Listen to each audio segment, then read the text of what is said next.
Continua. That's good. Vamos continuar com o nosso estudo do Evangelho segundo Tomé.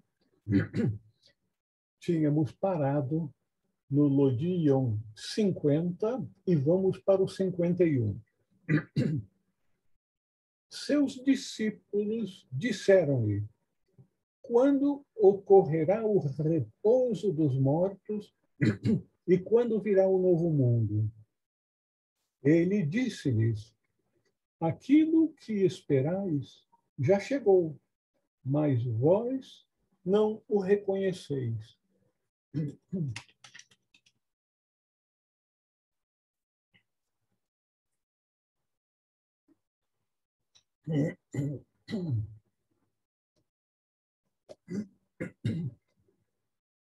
A realidade última, que inclui aquilo que é chamado por muitos como o repouso dos mortos, indicando que essas pessoas que dizem isso parecem estar sob a ideia de que nós um dia vamos morrer e vamos ficar não repousando como mortos, mas inquietos, aguardando que termine logo essa situação de estar morto, ser um morto, para nos tornarmos vivos e entrarmos num repouso.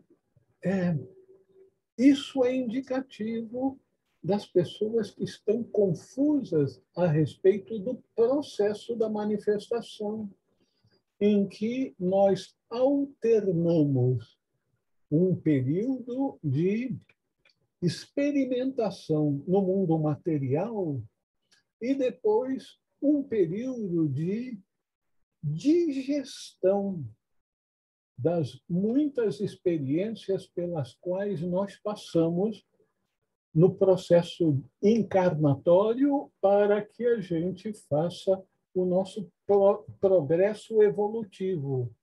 Então, Jesus nos diz que o repouso dos mortos, o novo mundo, todos esses slogans, essas ideias que as pessoas têm a respeito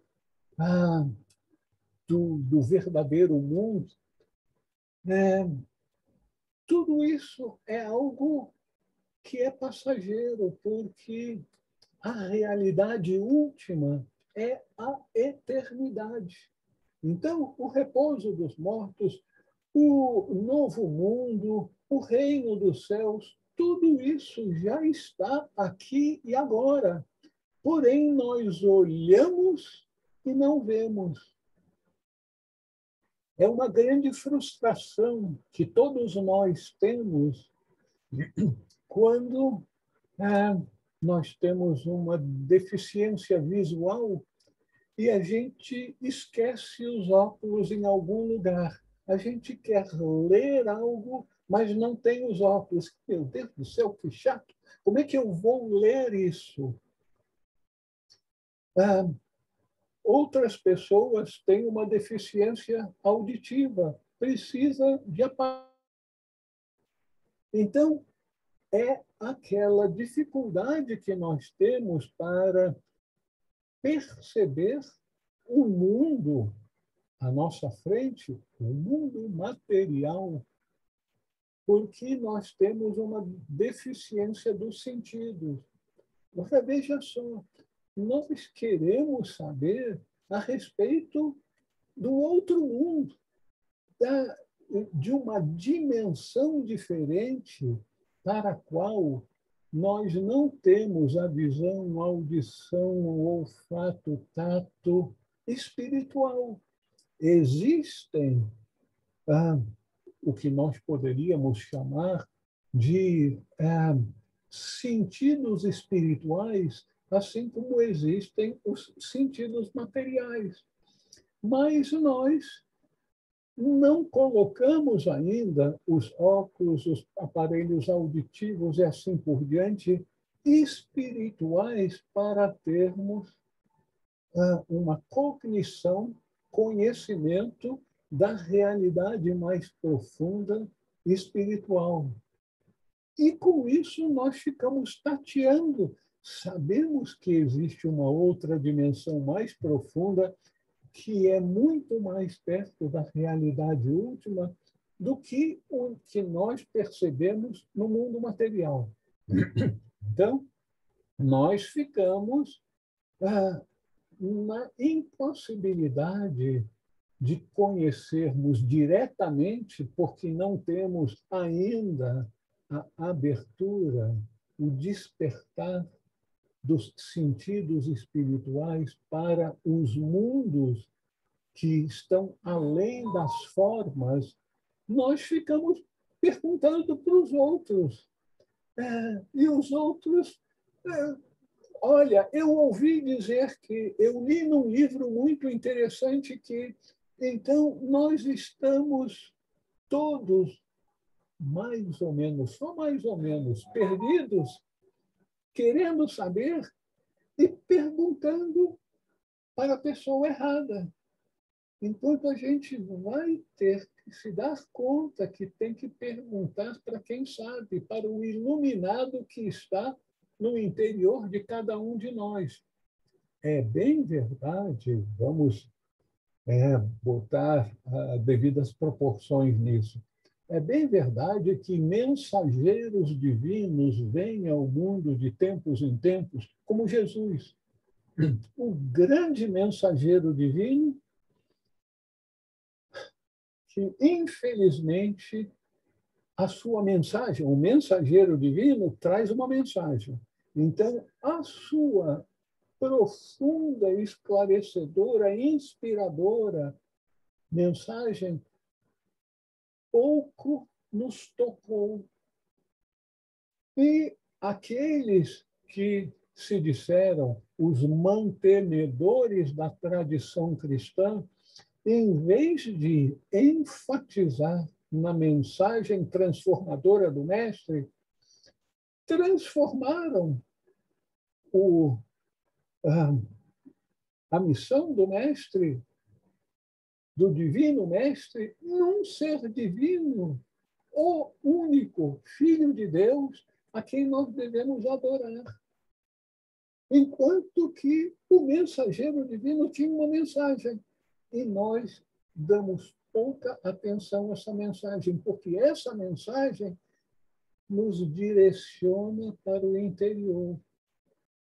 Tanto é assim que o Divino Mestre, já naquele tempo, tinha discípulos mais avançados para os quais ensinava certas práticas, submetia-os a rituais que abriam, despertavam a consciência e permitiam às pessoas alcançarem a gnose, o conhecimento interior que era transformador. Então,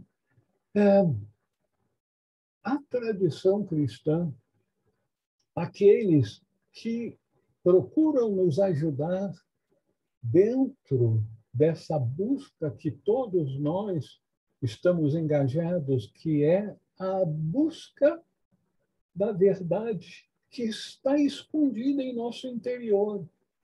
Então, qualquer ajudazinha que a gente possa obter para abrir aquela luz que já está dentro de nós.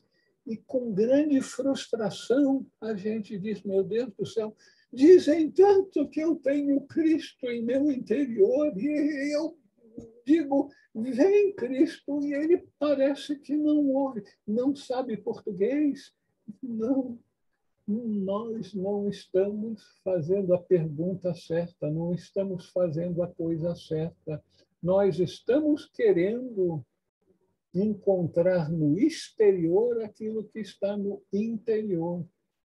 Então, toda a nossa tradição Tudo isso que nós estamos estudando no Evangelho de Tomé, em todas as tradições, tem como objetivo nos orientar para buscarmos dentro de nós. É tão difícil que a gente busca fora para que a gente não sinta frustração, desânimo. Meu Deus do céu, é tão difícil encontrar o Cristo interior. Deixa eu ler mais um pouquinho, mais um livro, outro livro, para ver se eu encontro a chave. Quem sabe está por trás de alguma porta. Essa porta está aqui.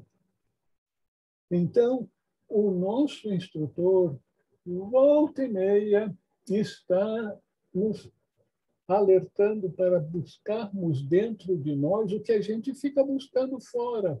Os discípulos perguntam: quando ocorrerá o repouso dos mortos? Quando virá o novo mundo? Isso já aconteceu. É eterno. O descanso dos mortos, o novo mundo, a iluminação, o reino dos céus é eterno. Sempre existiu e existirá. Agora, a pergunta que nós fazemos, veja só, nós temos que aprender a fazer a pergunta certa. Jesus estava procurando nos orientar que, em vez de quando, onde, nós perguntássemos como. Veja só, como encontrar o repouso, como encontrar o reino dos céus, como encontrar a luz, a paz. É essa a pergunta que o verdadeiro discípulo deveria fazer. Então, o reino está dentro de nós e nós devemos buscá-lo dentro de nós. É lógico que o dentro não significa dentro desse corpo físico. Simbolicamente, Cristo está em nosso coração, simbolicamente, porque o coração, talvez mais do que o cérebro, eu estou agora com medo do que vou falar, porque tem médicos por aqui que vão torcer o nariz. Ele está botando os pés pelas mãos. Mas o centro da vida parece estar no coração. O coração tem células como o cérebro. E parece que é o coração que chama essa primeira experiência do mundo interior, do mundo de luz, do mundo da eternidade. Então, como nós podemos voltar para o interior e encontrar as respostas que nós estamos procurando erroneamente no exterior? Por exemplo,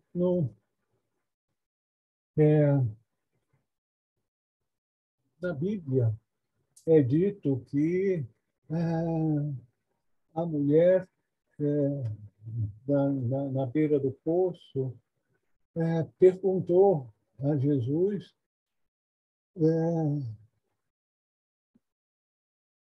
aonde é que deveria se adorar a Deus. E aí Jesus respondeu: não, você não deve adorar nos templos, nas sinagogas, mas você deve adorar em amor e justiça. Você deve voltar para o interior. Você deve se entregar com amor. seguidamente, em todas as tradições espirituais, mas com bastante ênfase no cristianismo, é mencionado o amor, que nós devemos buscar o amor como a força que vai resolver todos os problemas, que é a grande chave mestra para o reino do céu. Por que amor? Porque o amor é uma energia que aglutina, que une, que aproxima as pessoas, que cria pontes, enquanto que, aparentemente, a maior parte das ações e das atitudes que nós temos no mundo são separativas. É para mim, os outros que cuidem dos seus interesses. Mas o amor não. É o amor que tudo abrange na unidade. Então, é essa a volta para o interior, a busca da luz que está em nós, que Jesus estava sempre aludindo.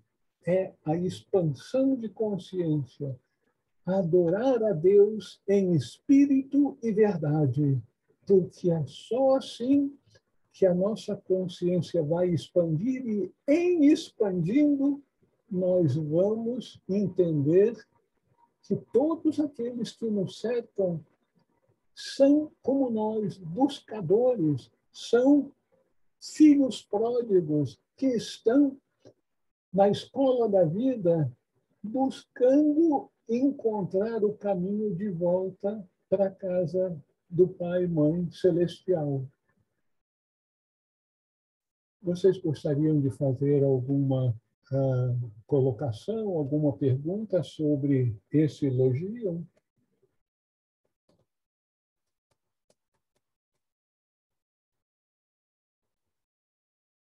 Continuamos, então? Elogio 52. Seus discípulos disseram-lhe: 24 profetas falaram em Israel e todos falaram de ti. E aí Jesus respondeu a eles: desconsiderastes aquele que vive em vossa presença e falaste dos mortos. Jesus parece que estava o tempo todo sacudindo os seus discípulos, sacudindo os seus seguidores. Ele não estava passando a mão, adulando as pessoas. O verdadeiro mestre está sempre nos direcionando para o lugar ou a maneira como nós vamos encontrar a resposta, como onde nós vamos encontrar elementos para a nossa jornada, para o progresso na nossa jornada de expansão de consciência constante, até que venhamos a alcançar iluminações, que são e iniciações, que são estágios de expansão de consciência. Então, vamos examinar esse elogio. Eu não sou especialista em nada, mas especialmente no Antigo Testamento. Eu acho que posso dizer que eu sou um cristão no sentido de buscar os ensinamentos de Jesus, portanto, um Novo Testamento, o legado de Jesus, mas como Jesus nasceu dentro do ambiente do judaísmo, muito da herança judaica foi passada para a tradição cristã também. Mas, ao que me consta, haviam 94 livros que eram lidos nas sinagogas, sendo que 24 eram mais acessíveis ao povo. E os outros 70 eram reservados aos sábios, aos estudantes da Kabbalah, que naquele tempo, talvez as mulheres não vão gostar muito disso, não eram acessíveis às mulheres. Então, como em grande parte das tradições espirituais e principalmente nas tradições mundanas do mundo, as mulheres só alcançaram um certo nível de equilíbrio com os homens em tempos recentes. Então, só recentemente é que as mulheres foram permitidas estudar a Kabbalah judaica. Agora, veja só. Jesus dá uma sacudida nos seus discípulos. Eu estou aqui diante de vocês e vocês estão falando dos mortos, do passado. Por quê?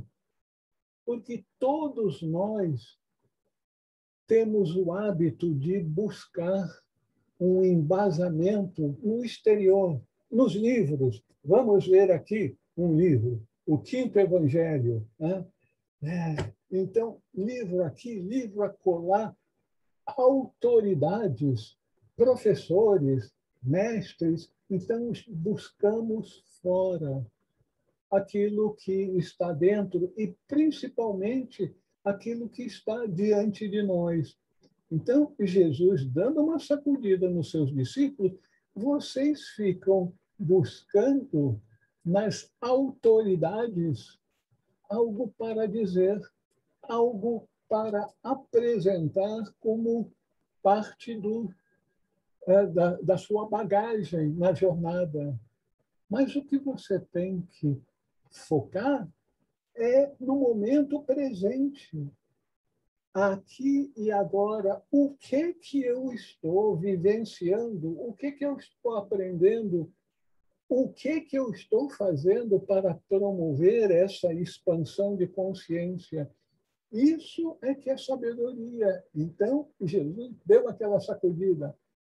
Vocês estão vendo? Estão se referindo às autoridades do passado, em vez de buscar tirar o máximo de proveito da situação presente, daquele que está diante de vocês e que, ao que tudo indica, vocês devem chegar a essa conclusão por experiência própria, ao que tudo indica, é um mestre de sabedoria. É alguém que tem algo para oferecer para a sua jornada.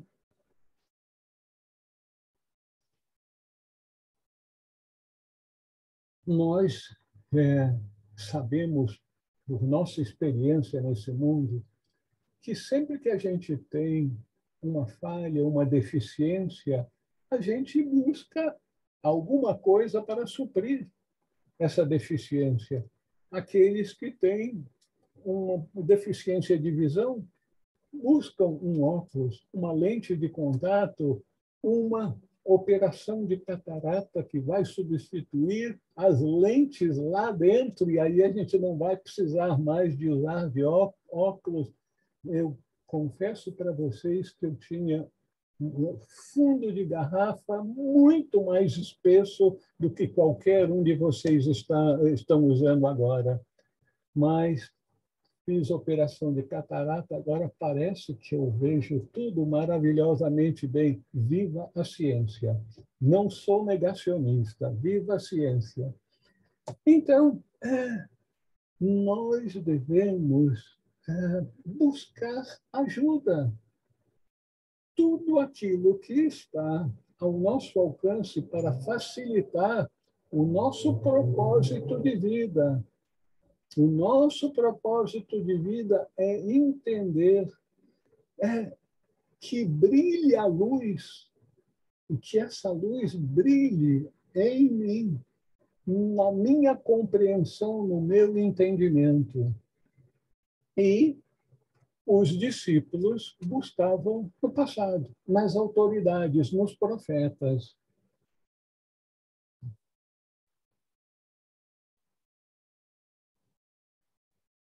Então, é a lição de sempre.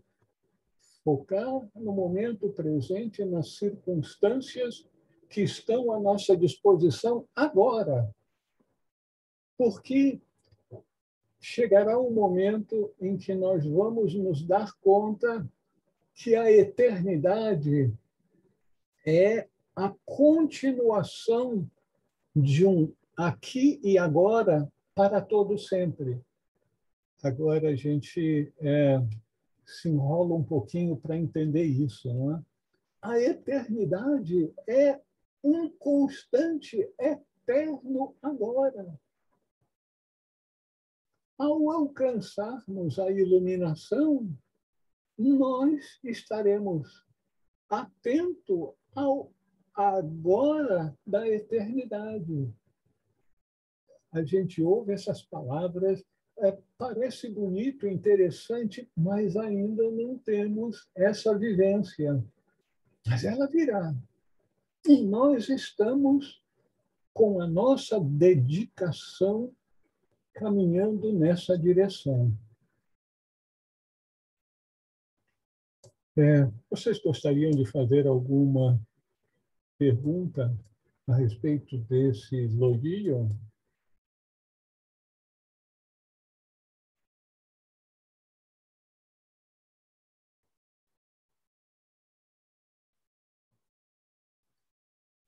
Continuamos, então?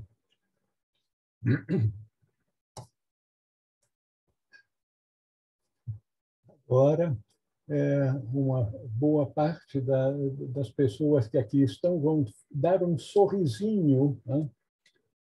Seus discípulos disseram-lhe: a circuncisão é benéfica ou não? E ele disse-lhes: se ela fosse benéfica, seu Pai celestial os geraria já circuncidados de suas mães. Mas a verdadeira circuncisão em espírito tornou-se inteiramente proveitosa. Dentro da tradição judaica, a circuncisão foi tornada algo muito especial dentro da tradição, algo que ocorre no 8º dia de vida dos meninos, e aquilo é uma festa, faz parte da tradição, foi como que endeusada. E aí os discípulos, é provável que essas perguntas tenham sido feitas pelo próprio mestre para poder respondê-la. Que as coisas do exterior podem ser úteis para a vida material, mas úteis espiritualmente é outro departamento. E ele diz, se fossem benéficas, os homens já viriam circuncidados ao nascerem do ventre das mães. Mas aí ele aproveita retirar aquilo que é prejudicial espiritualmente. Isso sim. E isso é altamente benéfico. Então, o que a gente pode cortar, retirar da nossa vida, e não só os homens, mas as mulheres também? O mestre sempre aproveita a oportunidade para trazer um verdadeiro ensinamento para os seus discípulos. E aí o mestre diz: a circuncisão espiritual retirar aquilo que é prejudicial. Isso é muito proveitoso. E o que nós devemos circuncidar espiritualmente em nossa vida? Pensem, os nossos apegos, as nossas dependências do mundo exterior. Os dependentes, isso a nossa sociedade já está bem consciente daqueles que são dependentes de tabaco, de álcool, de drogas, de toda uma série de outras coisas, que isso nos prende, mas nos prende onde? Nesse mundo. Se nós queremos fazer progresso espiritual, nós temos que nos libertar cada vez mais das dependências do mundo exterior. Eu conheço uma senhora que tem 300 pares de sapato. Então, teve que pegar um quarto do seu apartamento para fazer armário só para guardar sapatos. O que é isso? Uma dependência. Ela não fuma, mas tem dependência em sapatos. Então, todas as dependências nos amarram nesse mundo. Se nós estamos conscientes que evolução, vida espiritual é expansão de consciência, e a expansão de consciência requer que a gente deixe de depender do mundo exterior, material, para mergulhar cada vez mais na consciência do espiritual. Aquilo, por definição, o espiritual não é material. Então, todas as dependências que nós temos do mundo material nos prendem, nos seguram, nos impedem de evoluir.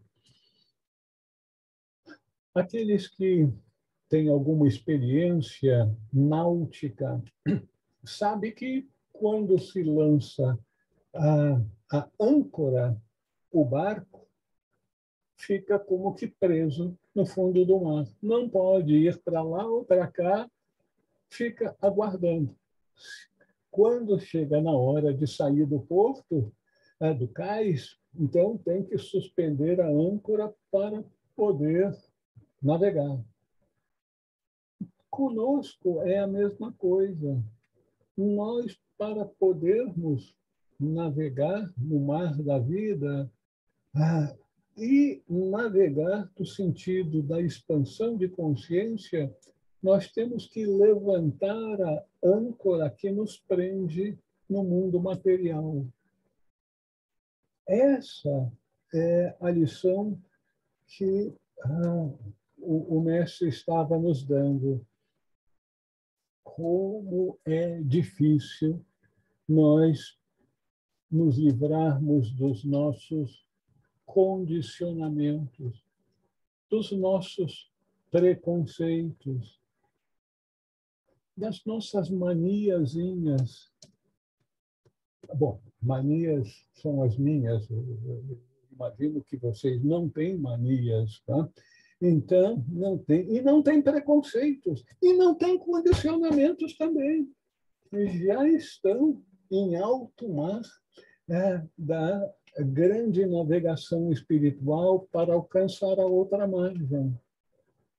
Então, a gente vê quando o mestre aponta a direção, como nós nos tornamos conscientes de que o trabalho diante de nós é considerável.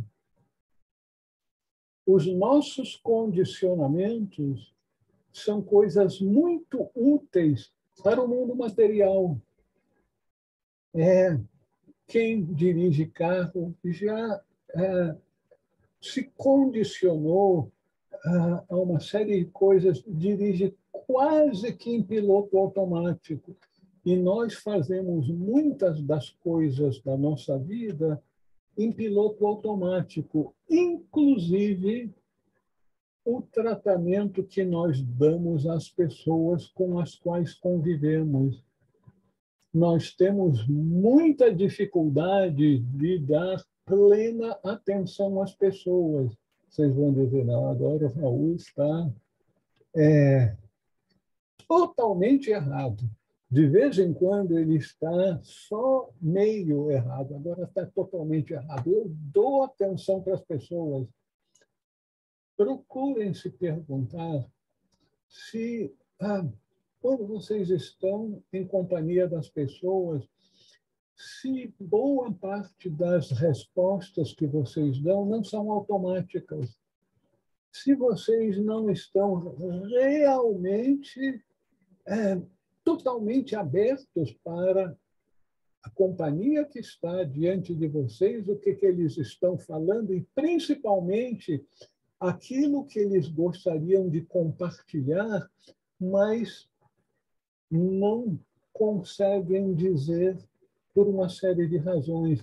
Então, estarmos com as anteninhas ligadas para captar aquilo que as pessoas gostariam de comunicar para nós, mas encontram dificuldade de um tipo ou de outro para nos passar, e nós não estamos antenados para captar o que os outros estão precisando.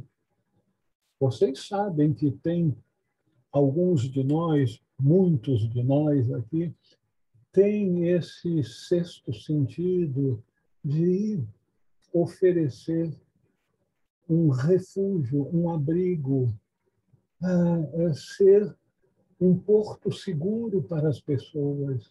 Isso aí é um dom, é algo espiritual que já desenvolvemos, mas que significa que estamos com plena atenção para a pessoa que está diante de nós. Mas não é sempre que a gente faz isso. Então, nós vemos que o mestre nos chama a atenção também que retirar, cortar tudo aquilo que nos prende ao mundo material é extremamente útil para a vida espiritual. Mas será que nós estamos preparados para nos livrarmos dos nossos apegos?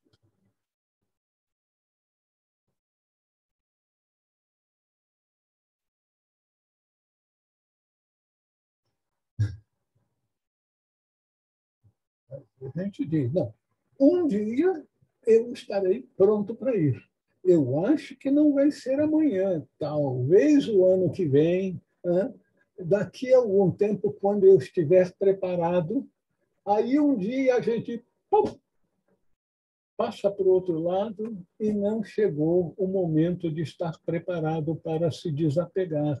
Aí a vida vai fazer com que a gente se desapegue, vai deixar tudo que é material para trás e do outro lado vai começar, em alguns poucos casos, ver, meu Deus do céu, os meus filhos, os meus parentes estão brigando por causa daquelas velharias que eu deixei para trás.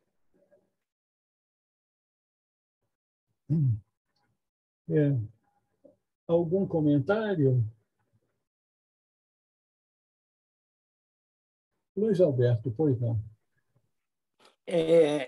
A circuncisão, ela lembra mais ou menos a roupa negra da maçonaria e a saia comprida de algumas religiões evangélicas.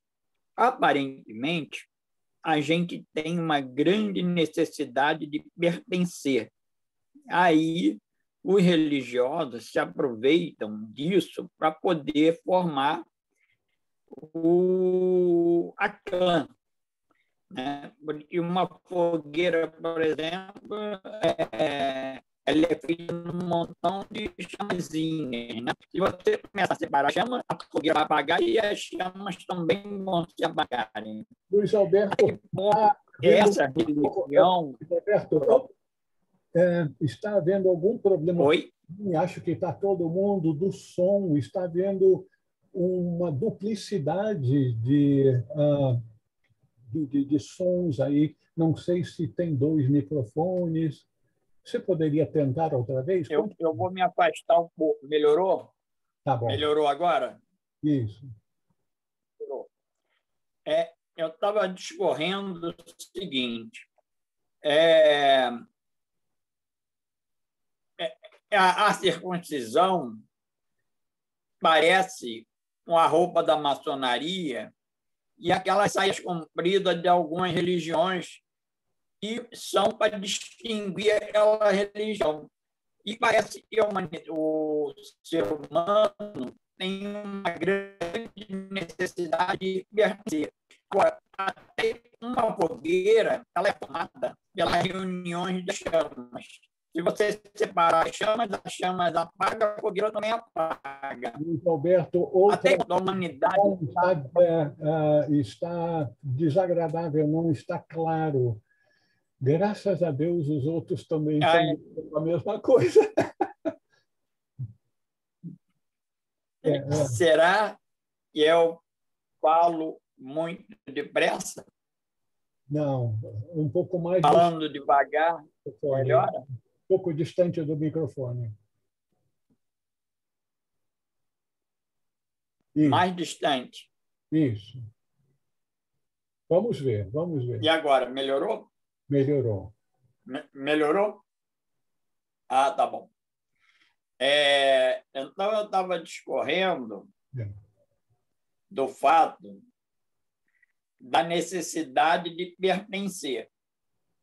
Até que ponto uma religião poderia existir sem esses detalhes que faz a reunião das chamas? A proposta que Jesus está falando, a princípio, é da não necessidade da circuncisão. Mas essa circuncisão é um artifício usado para as pessoas pertencerem. Até que ponto realmente a humanidade pode se organizar sem pertencer? Luiz Alberto, realmente o ser humano provavelmente tem um impulso interior de pertencer à totalidade, e enquanto não consegue ter aquela expansão de consciência de pertencimento à totalidade, ele quer pertencer a algum grupo que lhe dê uma certa base, um conforto de estar num grupo com o qual ele está em sintonia. Então, algumas pessoas gostam de andar com a bandeira do Brasil, outras gostam de roupa vermelha, outras gostam de andar de motocicleta, outras gostam disso, daquilo, dos símbolos de vários grupos, maçonaria, Rosa Cruz, isso, aquilo. Inclusive, andar com a camisa do Flamengo ou qualquer outro time de futebol. Então, pertencer a um determinado grupo que lhe dê um conforto de pertencimento futuramente ao todo, que é o nosso objetivo.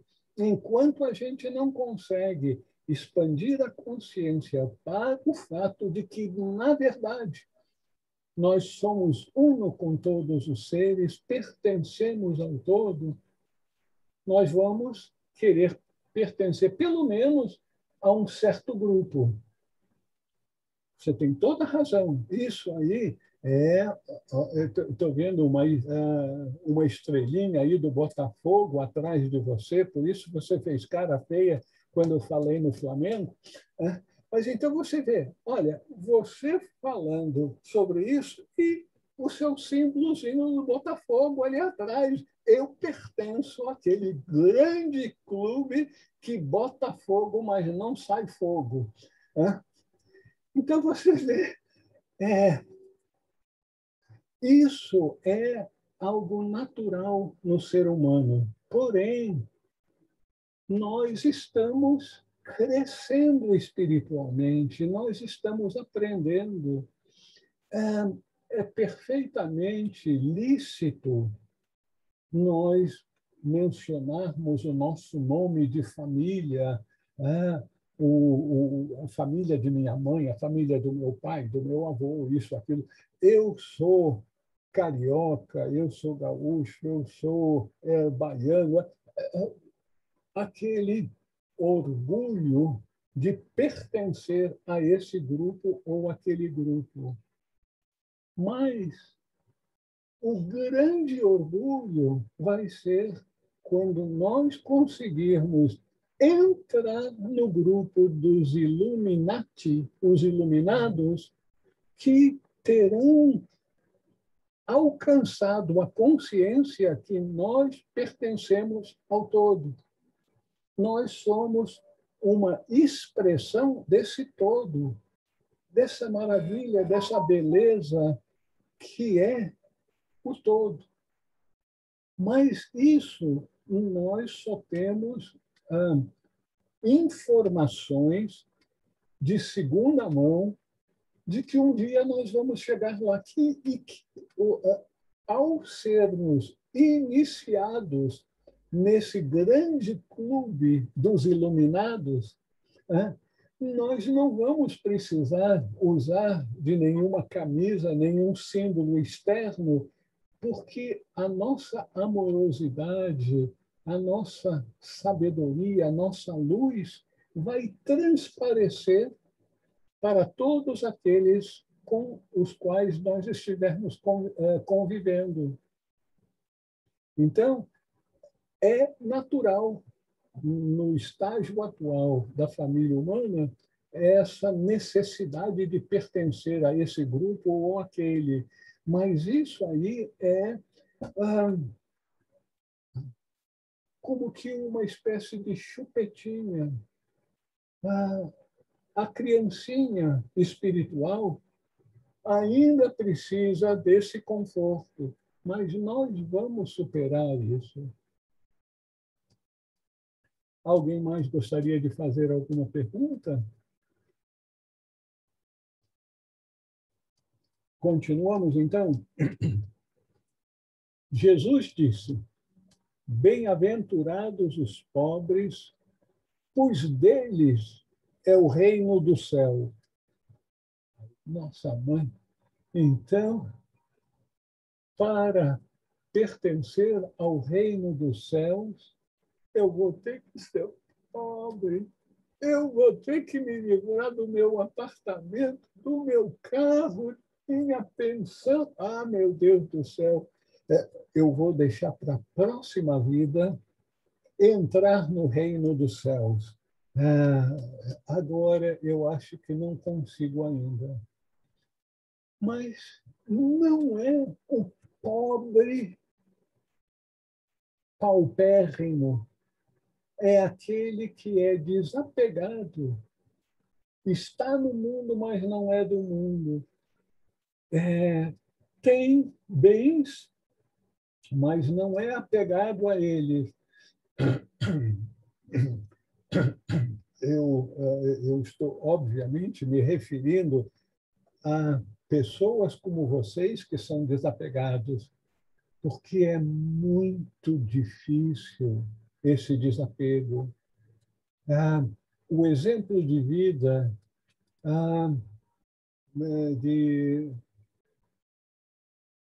de santos como São Francisco, aquele desapego total de deixar para trás todos os bens de seu pai, que era rico, até a roupa do corpo. É muito difícil da gente, nesse mundo, nas atuais condições de vida familiar. Já imaginou o que seus filhos, o seu consorte, iria dizer se você decidisse a ser desapegado e entregar os seus bens para os pobres? Eles iriam lhe colocar logo num manicômio, porque não está bem da cabeça. Então, é muito difícil o caminho para a expansão de consciência, o caminho do desapego, o caminho que nós temos que trilhar é como o senhor Buda dizia, o caminho, o sábio caminho do meio, estar no mundo sem ser do mundo, é ter bens sem ser apegado a eles, estar sempre disposto a estender a mão para alguém que esteja em necessidade. Então, encontrar o sábio caminho do meio, o equilíbrio, para não criar desavenças, grandes problemas familiares, sendo o que os familiares vão dizer excessivamente desapegados. Não, encontrar equilíbrio em tudo que nós fazemos, esse é um dos nossos muitos grandes desafios. Então, bem-aventurados os pobres, mas os pobres têm a ver com a nossa noção de ego. O ego em nós nos leva a ser egoístas, autocentrados. No grande e profundo códice da tradição esotérica cristã, Pistis Sophia, é mencionado muitas e muitas vezes o inimigo, que é o autocentrado. O vilão da história é o autocentrado. E quem é o autocentrado? É o ego em todos nós. Então, esse aspecto da nossa mente que faz com que nós estejamos apegados à nossa forma e a todas as coisas ao nosso redor, as coisas materiais, faz com que nós sejamos autocentrados. Enquanto formos autocentrados, nós seremos como um marinheiro querendo levar o nosso barco com a âncora no fundo do mar. Nós vamos ter um grande atrito para fazermos progresso. Vocês gostariam de fazer alguma observação? Pois não, Simone. Quando fala em desapego, a gente pode também considerar, além das coisas materiais, coisas que a gente se apega, por exemplo, as nossas crenças, ou então, aí já não é um apego material, é um apego de conteúdo mental, eu acho, né?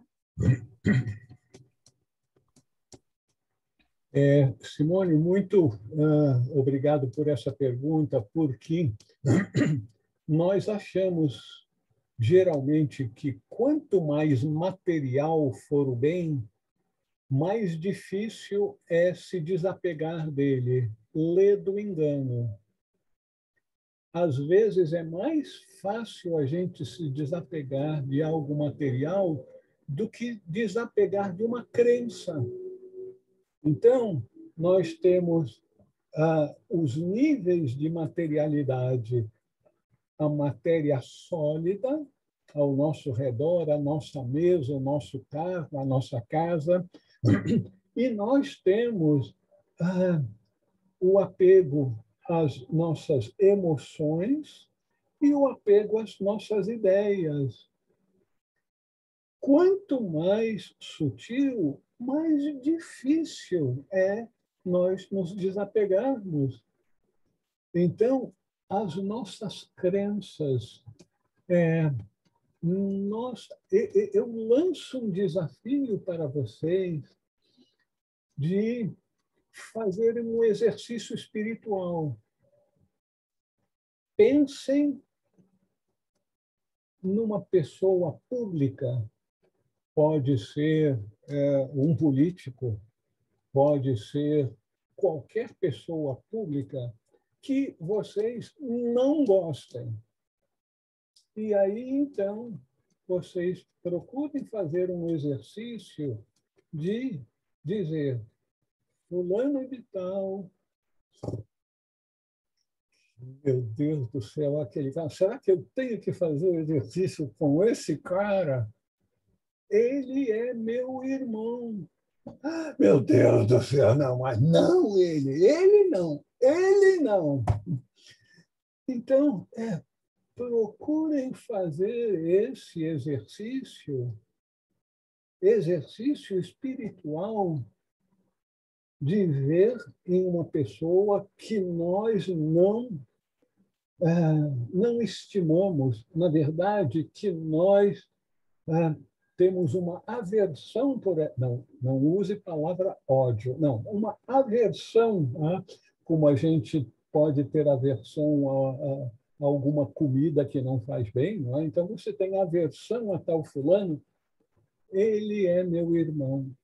Ele é prisioneiro do erro, da ignorância, como eu também sou em certas coisas. Então, esse exercício espiritual de ver numa pessoa que a gente não admire, muito pelo contrário, e se lembrar que somos todos irmãos. Alguns estão num estágio de evolução que provavelmente vão demorar algumas dezenas de vidas a mais do que nós ao longo desse processo evolutivo, mas são nossos irmãos. Por que que os grandes seres têm uma paciência, uma compreensão, mesmo para com aqueles que os ofendem, que os agridem? Inclusive, um sinal de espiritualidade é ser capaz de entender e amar aqueles que nos ofendem, aqueles que nós achamos que não pertencem à raça humana, né? E estão lá caminhando junto conosco, e só porque tem um comportamento, ideias, compromissos diferentes dos nossos, nós queremos afastá-los. Então, é isso. É muito mais difícil se desapegar das nossas ojerizas, dos nossos não gostar, para evitarmos a palavra odiar, do que do nosso carro. Então, realmente, aquilo que são os nossos conceitos ou os nossos preconceitos são os nossos grandes desafios no processo do desapego. Mais alguma pergunta? Professor? Não, Lígia. Que bom que você vai falar. Talvez, não sei se é bem pertinente, mas é que a gente espera uma postura de pessoas que estudam, que se dizem mestres, vamos dizer, que ensinam alguma coisa, e especialmente coisas mais espiritualizadas. E eu vejo hoje assim, de um lado, a pessoa faz uma pregação toda espiritualizada e depois vai manifestar lá na rua a sua raiva contra esse ou aquele partido político, ou uma ideia ou uma crença. Eu vejo isso um desequilíbrio. Eu não, até de professor, de mestres meus, né? E eu não, assim, também estou tomando partido, não quero polarizar, mas assim me sinto desconfortável, entristecida. Não é a postura de um ser que se diz altamente espiritualizado manifestar com ódio mesmo, com essa palavra, não com ojeriza, com ódio, que eu sinto de até pessoas jovens e pessoas mais velhas do que eu. Então, eu não sei, eu só talvez seja um comentário, assim, um desabafo para ver se sou acolhida ou não, um pertencimento, como a gente está falando, né? Que é um grupo que estuda, que a gente procura o autoconhecimento, se melhorar. Lígia, parabéns pela sua pergunta, pela sua colocação. Eu gosto muito de sugerir que nós estamos estudando em dois níveis: o nível teórico e o nível prático. É muito mais fácil para nós aprendermos a teoria do que irmos para o laboratório da vida e colocarmos as teorias em prática, principalmente no que diz respeito à vida espiritual. Porque a vida espiritual não é a vida intelectual. Eu conheço algumas pessoas na sociedade teosófica, por exemplo, que são enciclopédias ambulantes. Meu Deus do céu, que memória fabulosa, que habilidade para colocar certos temas, apresentam de forma maravilhosa. Mas quando você tem uma convivência mais próxima com eles, você arregala os olhos ao verificar que o comportamento deles não está em sintonia com aquilo que ele prega. Então, esse é o desafio de todos nós. Nós temos que começar com a teoria. Nós temos que começar com as orientações. Mas isso é começar. Não basta ler o livro, saber mesmo de cor, não. Nós temos que aprender a colocar em prática. E aí nós vemos quantos e quantos padres, gurus, bispos e assim por diante, pessoas que supostamente são líderes, são religiosos, são espiritualistas, gurus, como a história mostrou que eles acabaram escorregando também. E aí vocês vão dizer, mas que falta de caráter, falta de vergonha. Não, isso faz parte do processo de aprendizado. É dito que no processo evolutivo A pessoa com uma primeira iniciação, uma iniciação, está sujeita a cometer erros. Uma segunda iniciação também. Uma terceira iniciação também. Só quando o Arhat, que já tem uma quarta iniciação, que a maior parte do tempo vive em profunda meditação, só quando ele alcança a quinta iniciação é que ele se torna um ser perfeito, imune a tudo quanto é tipo de tentação. E lembre-se, minha irmã, tentação tem esse nome porque é coisa tentadora. A gente olha, meu Deus do céu, que gracinha, que beleza, né? Então, tudo aquilo que faz com que a gente sinta-se atraído para a tentação faz parte do processo evolutivo. Então, nós vamos ver muitas pessoas que se apresentam como líderes espirituais que fazem horrores. Um certo curador que curava muitas pessoas, que veio a ser conhecido como tendo abusado de mais de 100 mulheres. Então, você vê, estão fazendo bem e também estão se aproveitando daquelas vítimas que eles estão ajudando.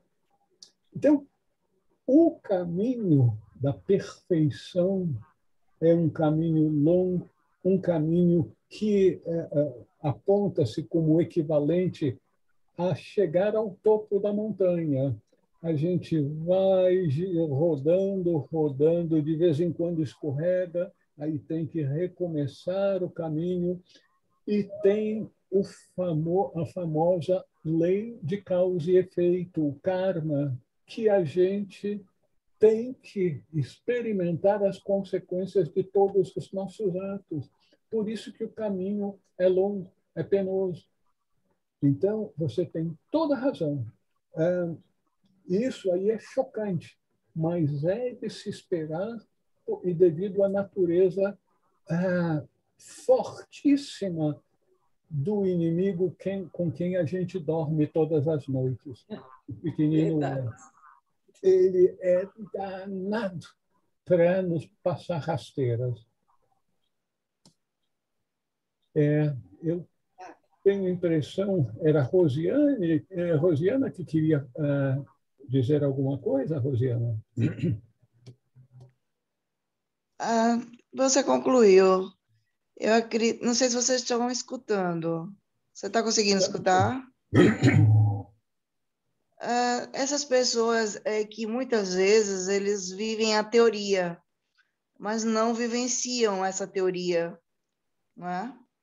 É o que eu percebo. E a gente não pode perder de vista que mesmo nós que estamos nesse caminho de evolução, somos humanos, né? E, como você mesmo colocou, sujeitos ao ego, né? Estamos, na minha visão, temos que estar sempre atentos, né? Porque um descuido e ele toma a frente, e aí é quando a gente escorrega, né? Eu não sei se seria mais ou menos isso. Rosiana, você tem toda a razão em chamar a atenção para o fato de que muitas pessoas que se arvoram de instrutores espirituais são como nós. Eles tiveram alguma orientação, sentiram um chamado interior, se deram conta de que todos nós temos que ser mais sérios na escola da vida, aprender a fazer o bem, porque quando a gente faz mal aos outros, a gente colhe aquilo que a gente planta, porque só isso aqui, minhas irmãs, meus irmãos, se a gente conseguir aprender essa uma lição e levá-la a cabo, só existe a vida una. Tudo aquilo que a gente faz para isso, a gente está fazendo para a vida una. E a vida una, nós pertencemos à vida una também. Então, o que a gente faz para a vida una, a gente recebe da vida una porque nós fazemos parte dessa vida una. Isso é a lei de causa e efeito, a lei do karma. Então, a gente tem que se dar conta disso, e a gente só se dá conta disso depois que a gente tropeça e cai 1, 2, 10, 100 vezes, sabe-se lá quantas vezes nós vamos cometer agressões, vamos causar danos a tantas e tantas pessoas ao longo do caminho. Mas isso faz parte do processo de aprendizado na escola da vida. É por isso que é dito que nós precisamos de muitas e muitas encarnações para ir aprendendo e consolidando o nosso aprendizado.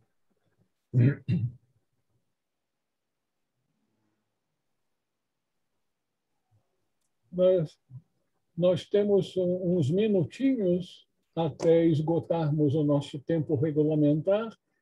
Alguém gostaria de fazer mais alguma consideração, alguma pergunta?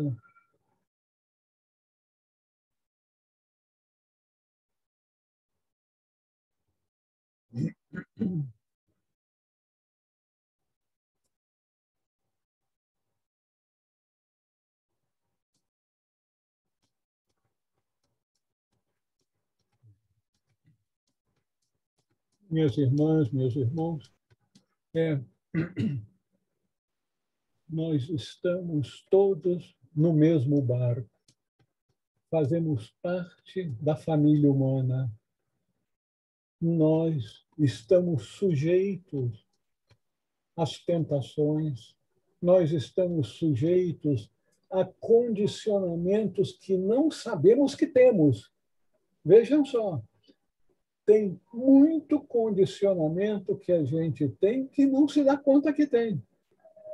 Como, por exemplo, termos certas aversões com relação à religião, à postura, à raça, a isso, aquilo.